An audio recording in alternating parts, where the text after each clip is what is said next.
Hello, LifeKraft community. Just to let you know, we experienced some audio difficulties at the beginning of this episode.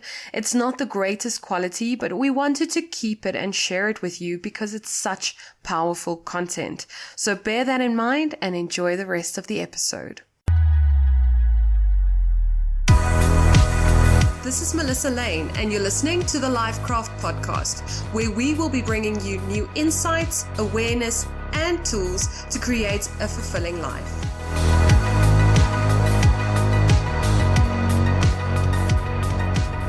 On today's episode of the LifeKraft Podcast, we have the dynamic Zola Thekiso. Zola is a businesswoman from South Africa who really leads by example. She's a founder and CEO who is helping businesses make more of an impact by becoming better leaders and building better teams. In this episode, we talk about everything from her life growing up, the importance of job satisfaction, emotional intelligence in the workplace, failure in business, mentorship, and so much more. Are you ready to be inspired? Tag at the LifeKraft and at Zola Thekiso and share a screenshot on your stories with us of your biggest takeaway from this episode. Zola, welcome to LifeKraft. I'm so happy to have you on board and for our listeners to get to know you. You are making such a big impact in the business world, and I'm so excited to have you on. Thank you so much for your time. Thank you for having me, Melissa. It is a pleasure. I always like getting started with people's lives growing up. So will you tell us a bit more about your life growing up, where you grew up, and what shaped you into the woman that you are today? So I actually grew up in a small town called Richmond. It was very much subsistence farming. So my grandfather had a farm. So I was a little bit of a farm girl, like mad, chasing cows and sitting and dreaming amongst the cornfields. Friends would come visit us. We weren't really allowed to go visit our friends. They'd come to us and, playing with mud and, So that was kind of like my childhood. But within my childhood, I think growing up, I was also not only sheltered, but I grew up in a very inspiring community in terms of seeing people not necessarily with looking at what they had around them, but just aspiring to become more, and do big things regardless of the little that they had. I remember my grandfather, he took in a lot of people, at home. So, we'd either had this is uncle, so on.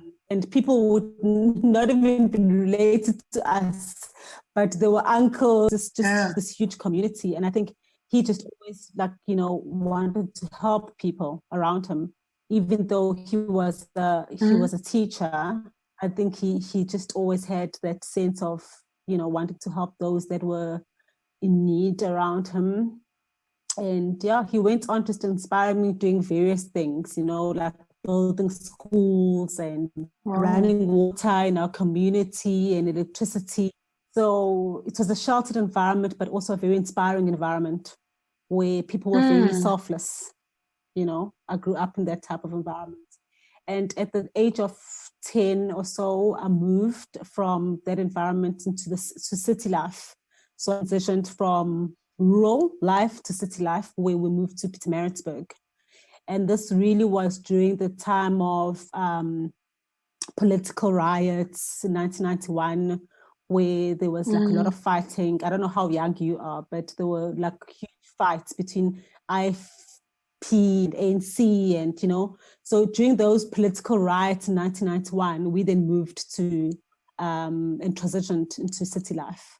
And that was like just yet another story altogether. That must have been quite a transition for you as a child. It was. I think we were still quite sheltered in that we felt the least impact. Looking now as an adult and being a mom, I realized that the transition honestly didn't feel as like bad as it could have been. So I really do think that we really grew up in a happy environment, because I think even moving into city life, they made it to be this big adventure for us as kids. So, yeah. That's beautiful. And yeah, my environment just was, inspiring. My grandmother on the other side, she had her children.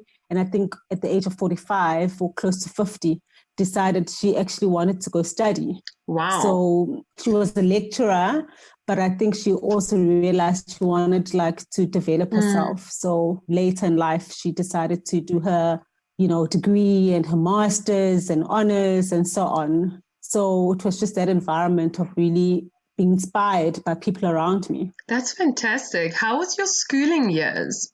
Pre-city life, it was a small school, a small environment and a small school. Everyone knew each other. So it was a small setup. And when I moved to city life, it was also still a small school, but I think it was more of a medium-sized school. And high school, I went to all girls environment. Me too. Hey, yay. I love girls' schools. I think it's such a healthy environment for girls to grow up in. You love women afterwards. You don't have any hang-ups. Sisterhood is such a big theme in my life, and it's because I was in a girls' school. Likewise, there's this form of support. And everyone, as you say, is like a sister, and you want to see them win. Yes. Yeah. Yes. Awesome. And you carry that through. It transitions through. And I think there's less competition. I hear a lot of women that weren't in girls' schools. They're like, yes, but I just don't get along with women. And then I'm like, what? Yeah. Is there that option? I love women. How do you not get along with women? They're amazing. Yes. So it's quite a funny thing if you grew up in a girls' school. Yes. Yeah. Went to all girls high school, so I loved it. It's fantastic. After high school, what did you do? I went to study business communication. I majored in marketing. I worked in an ad agency. I just fell in love with the ad agency environment and, just being creative and being around creatives. And I then, after a while, was a brand manager and a marketing manager for a few corporates within South Africa. And after a while, I was like, I actually think I want to be in business. Wow. Having moved from different jobs, I really felt, people shouldn't feel like that in their work environment. I could change that narrative. And so I started a business called Great Seed Talent, which is a people development agency. And what we do as Great Seed Talent, offer, coaching where, sometimes people feel unsupported or they feel stuck. The career management and the career development of which they can navigate the corporate environment. As we also, as an organization, offer training, soft skills training. Yeah, for the people who don't understand job satisfaction, because I know I grew up in an environment where people used to say, this is adulting. Jobs suck. You have to do it. You have to work hard. Most of us, 80% of us, don't have jobs that fulfill us. And that's just life. That's just being an adult. And I remember being very young and thinking, well, that sucks. Then I don't want to grow up. I don't want to do that. I don't want to go to work every day and be unhappy and have an employer who's hard on me and feel like I don't fit in, but I need to get a paycheck, etc., etc. And your company and you, especially on your platforms, you talk about job satisfaction a lot and really fitting the right employee into the right employer's space. So can you explain to our audience what job satisfaction is and how you can start realizing whether the job that you have is that type of fit for you?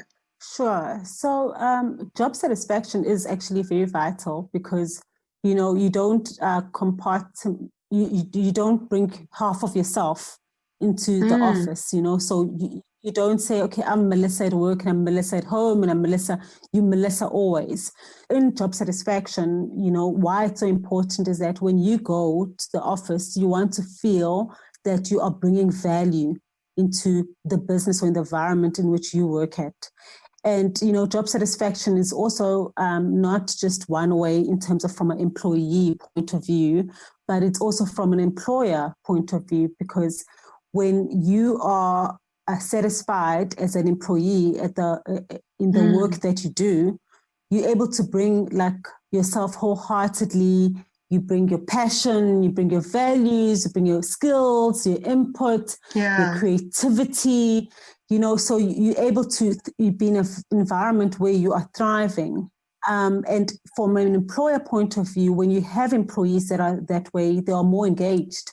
They bring themselves fully. So as an employer, you have people not only are satisfied with the work that they do, but they are really coming at the forefront, bringing more of themselves. Therefore, they're able to think better, they're creative.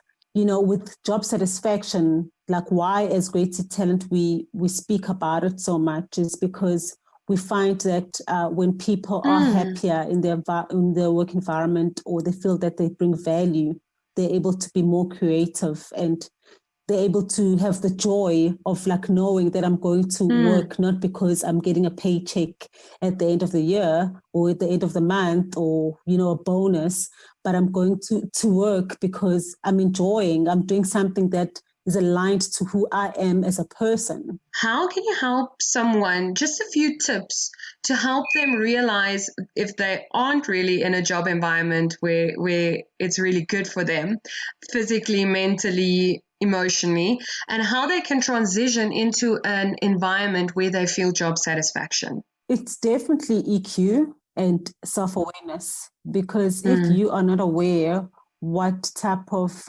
environment drives you or drains you, you can't pinpoint if you are happy or not.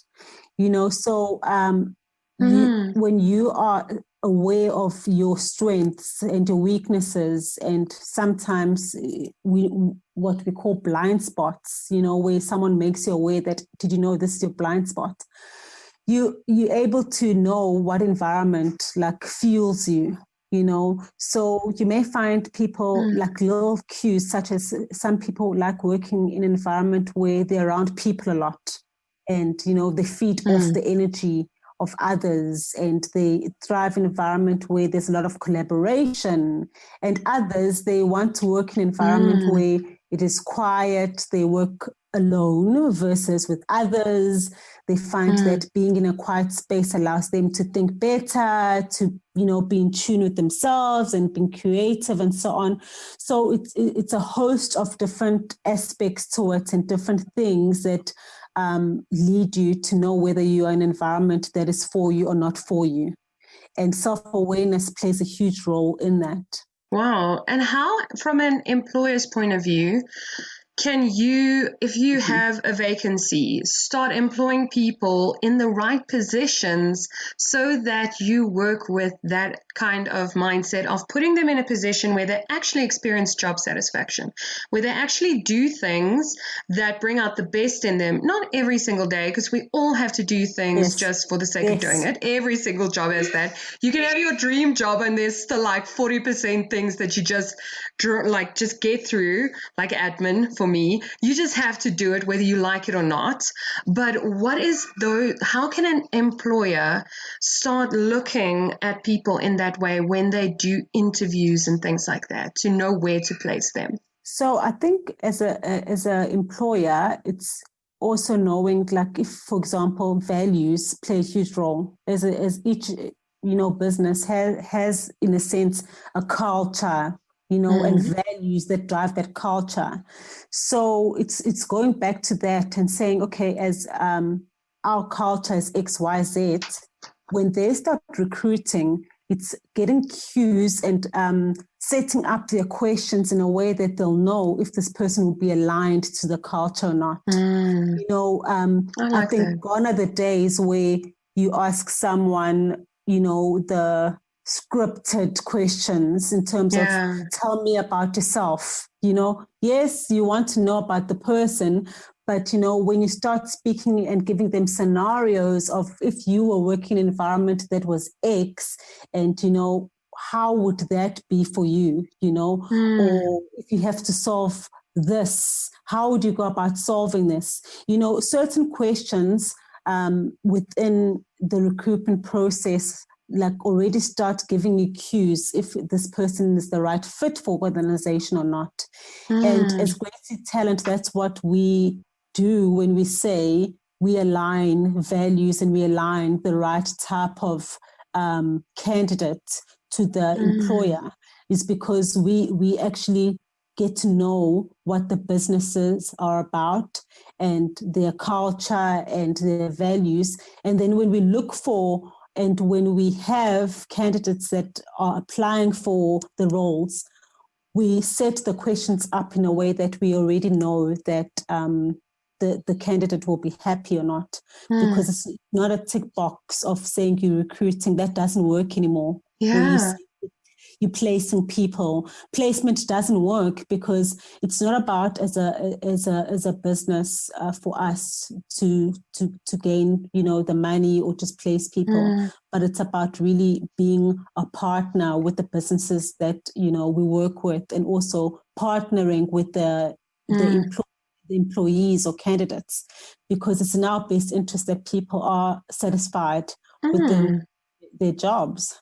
I love that. It makes me think of a quote that I heard from Tony Robbins, where he said that it's not who you hire that makes or breaks your company. It's who you don't fire. It's not necessarily the person that's just like getting the right people onto your team. It's the person that's pulling the team down that you don't let go of to make space for someone new to come in. So it's so important to have really great tactics on putting your team together, getting the right team together. And I think it's great to have that type of awareness of your culture and of your brand and of your work environment, and to stop doing business in the old way of just, we have this tick list of what we have to go through, these qualifications, but actually looking a bit deeper, seeing the person as a whole and going about it more holistically. I really like that.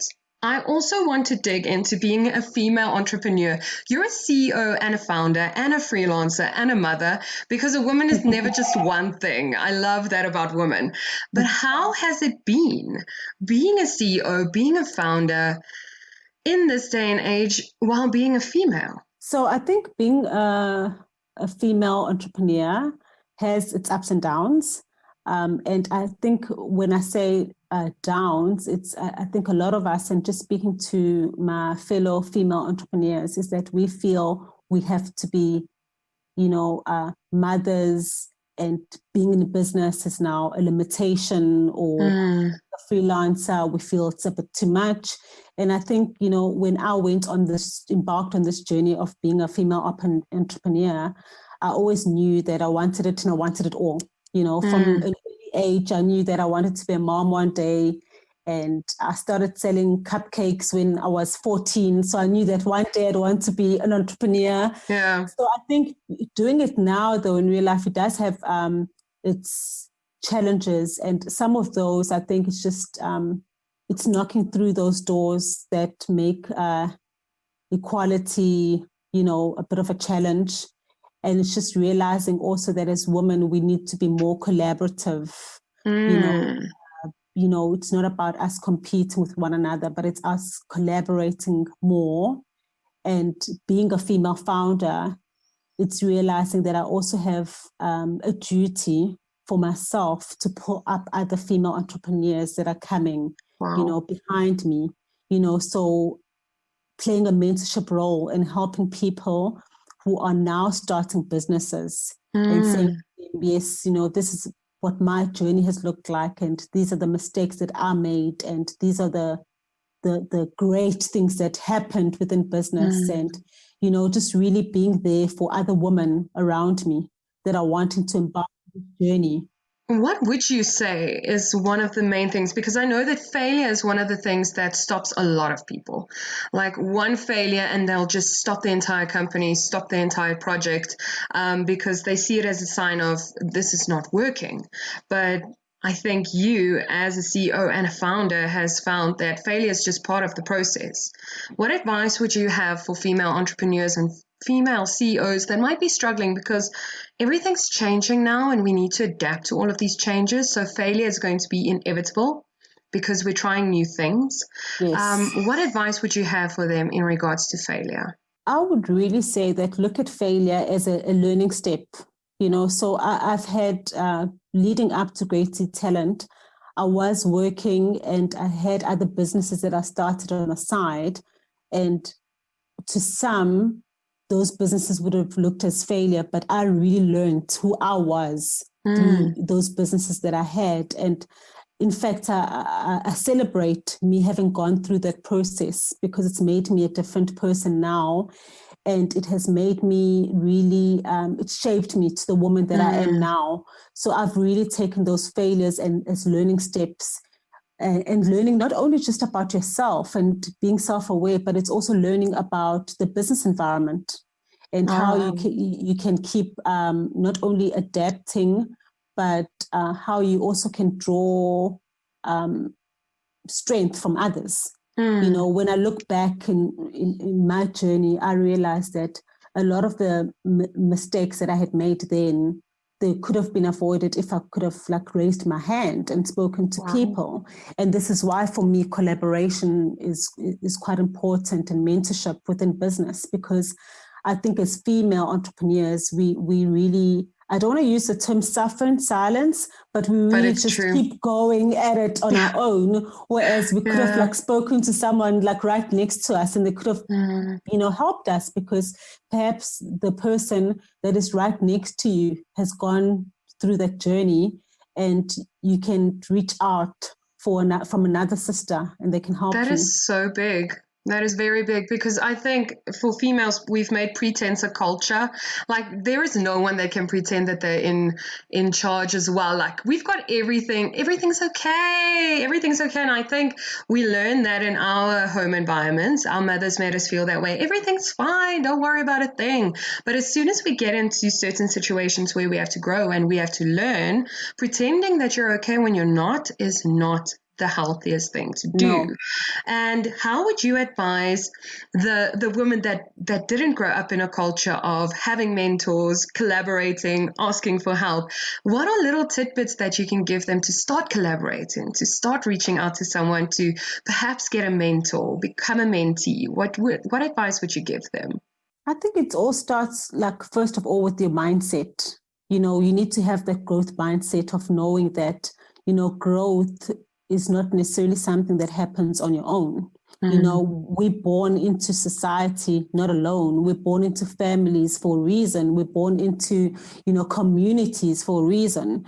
So I think it starts with the mindset, because when you realize that, it's better when you do it with others, that's when I think there'll be a pivotal change within your business environment, So when you start realizing that your growth really will come through reaching out to others and talking more about your struggles, you won't really be in a position where you feel you are stuck, where you feel your business is not moving, or where you feel like this is a failure. Because as I said before, sometimes you might find something that you may be struggling with, or something that could be a challenge in your environment. Someone has already gone through it and they have the answers or the way in which they can help you in it. So I think when you start having a mindset of knowing that, you can reach out to people and that your business journey is not really a business journey that you can go at it alone. You start, really being able to speak out more. And when you start speaking out more, you realize that you can expand your network.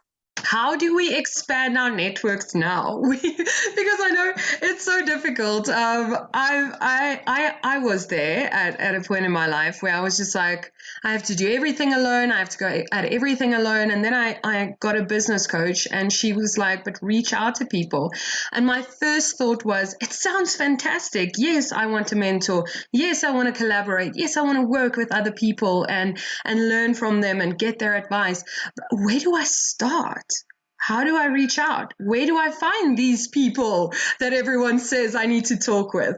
And you know what, Melissa, it's not as difficult as it is. So, for example, we know a lot of people are on social media. This is like now one, I'm just going very obvious, but we know that there's a lot of people on social media. So you may find there's someone that you identify either on Instagram or Facebook, whatever social media that you on, and then you feel this person, actually there's something that I like about this person and the way that they either inspire me or their business journey that they share, and that may be something that you feel you need help in. DM the person, you have nothing to lose, or send them an email if their contact details are there, and say, hey, I'm reaching out for you all the way from South Africa, and I know you in the UK or the US.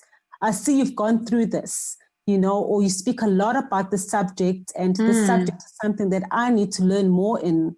Would you mind, helping me? So I think we in an industry, or we are in a time rather where really we're living in a global village, because the internet has made it so easy for us. So I think if you find that you're not able to ask people that are in your environment, as in your family or your friends or your city, reach out to others. And really, you've got nothing to lose. Reach out to people and ask for help. Yes. I've made the most amazing contacts just sliding into their DMs, and it's so effective, and it builds up such a nice network, because it can be difficult, especially if you're stuck in an environment where it's not the healthiest. And I'm thinking about a couple of messages that I got this week from people listening to the podcast, and they were telling me about they're stuck in a certain environment, and it's not very healthy. Their work environment isn't healthy. Their home environment isn't healthy. And it's just so nice listening to other people's stories and just learning from them. And then I was like, but reach out to them. Send them a message. Yes. Tell them how much that meant to them. Maybe they have a job for you. Maybe they have advice. Maybe they can just guide you into the right direction. So I think it's really true what you're saying. We do live in a global community now. We can talk to anyone, anywhere, and it's so great.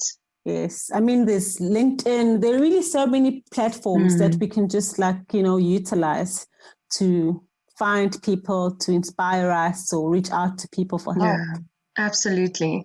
In regards to getting a mentor, would you suggest the same type of approach? Because I know mentor is more concentrated. It's someone that actually invests time in you and you learn from their every move. What is your advice in regards to getting a mentor?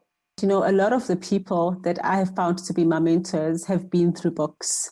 They've been through, podcasts. I mean, I only started the podcast world in 2018, but, through listening to podcasts and listening to other people's stories, I found that they've really helped me and shaped me. And, so I really think that finding a mentor does not need to be in a traditional sense of having to ask someone and meet someone for coffee once a month. Yes, you can definitely do that. But also, identifying what you need is the first point of view, because a lot of time people say, I need a mentor, but what do you need help in? So you need to be able to know what it is. And that goes back again to that self-awareness. Going back to knowing what it is that you need help in allows you to know what kind of a mentor to look for. Because you may find you need a mentor maybe in helping you with finance. Then you can read financial books. You reach out and you look at a podcast that speak about finance as an entrepreneur or so on. So I think, knowing who you are and knowing what you need help in is the first point of call. And then finding mentors, absolutely. The world is your oyster. It can be via books. It can be podcasts, YouTube, and the traditional sense also of having someone, where you can meet up with them and, you call them, you WhatsApp them, that you can do too. But I mean, there's really, I think, many ways of finding a mentor, many ways of learning, many ways of self-development. And I think it's best to know who you are and what the best approach will work for you. Because what works for Melissa might not work for me. Exactly. No, that's great. How has, the world has changed so much in 2020. I think one day this is going to be so cliche. Everything changed in 2020, but everything has. What have What has been your observations in regards to the business world when it comes to 2020? What new skills do people need to start developing? What things do people need to start learning, whether they want to or not, in this new world that we're living in now? So I think a lot of changes were definitely around digital adoption. I think that's an obvious.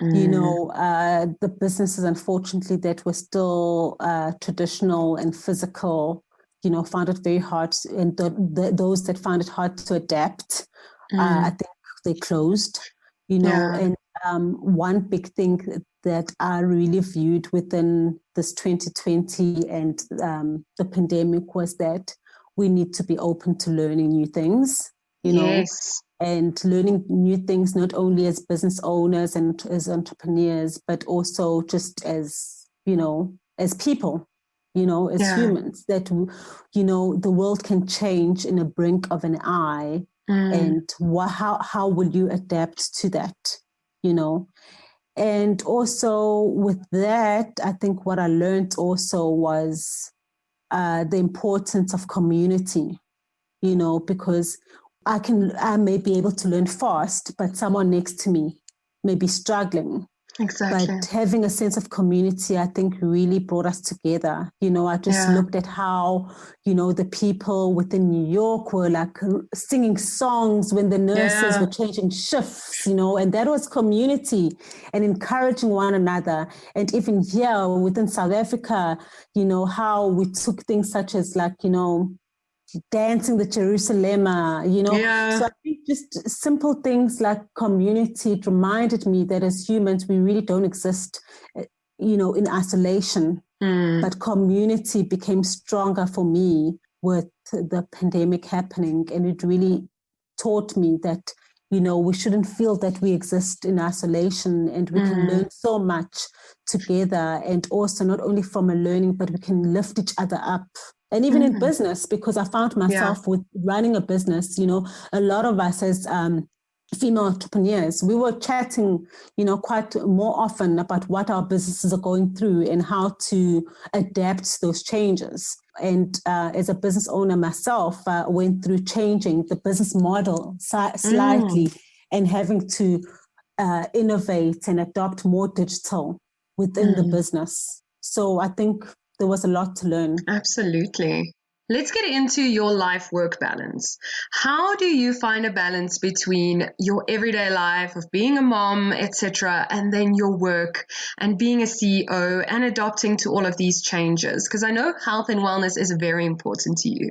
So I'd love to dig into that as well. What are things you do on an everyday basis to find that balance in your life? So for starters, I think I really draw a lot from my spiritual side, so just to give me that strength, every day, and just to fuel myself. So I'm very spiritual. So I find that just having that quiet moment and the quiet time in the mornings, just to set up my day really helps me before the kids, and just really get my day going in a way where I feel I'm in charge of my day versus my day is taking over me. So I think routine also plays a huge role in my life. I teach people a lot about managing their time, because I really find that if you don't manage your time effectively, the days just happen to you. And the next thing you're like, what have I done this day, or what have I done this year that was productive for me? So I'm a planner. I've always been that way. I enjoy planning and I enjoy routine.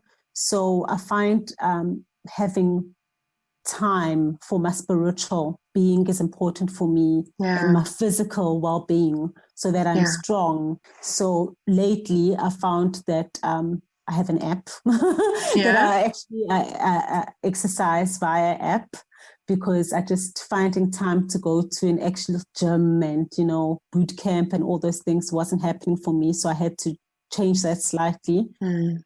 Because I have an understanding of, if I am not taking care of myself and my wellness in terms of like from a mental point of view and from a physical point of view, I'm not going to be effective. I'm not able to be a good mom. I'm not able to be a good wife. And I'm also not able to be there for my clients in a way that best serves them. Yes. So my day really and my balance comes from just taking care of my spiritual, my physical, my mental, my well-being. Exactly. And making the time for that, because it's not something that happens. I know I learned from Brendan Bashar that these are not the type of things that happen. If you don't put something in your calendar, then it's not a priority to you. He always says, show me your calendar and I will show you your life. If you don't make things a priority, they're going to fall flat. You need to. You have and to, even Melissa. Self-care and even balance and time with the kids and things like that. It's so important. So I love that you noted. Yeah, no, you're right. It is so important. And that's why I'm saying I'm a planner. So, date night, hubby and I have to make that, okay, Friday, we're going out. What are we doing? Are we going for a movie or is it dinner? So you have to be intentional, and really prioritizing time is about prioritizing your life. Even social, having friends and saying, friends, are we going out we haven't had a girls' time, are we going out for breakfast this Saturday?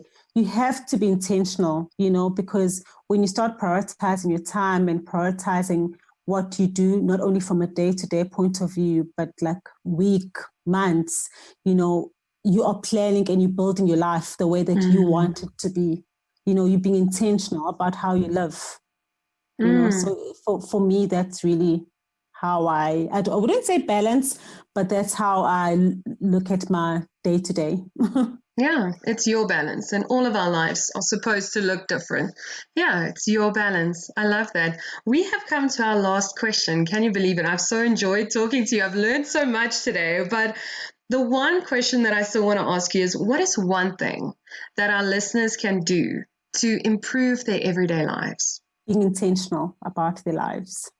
Being intentional. So I think when you are intentional about your life, you don't feel like, circumstances or things are happening to you or the world is against you. But when you're being intentional about your life, you are crafting your life. You are crafting and you are building how you want your life to be.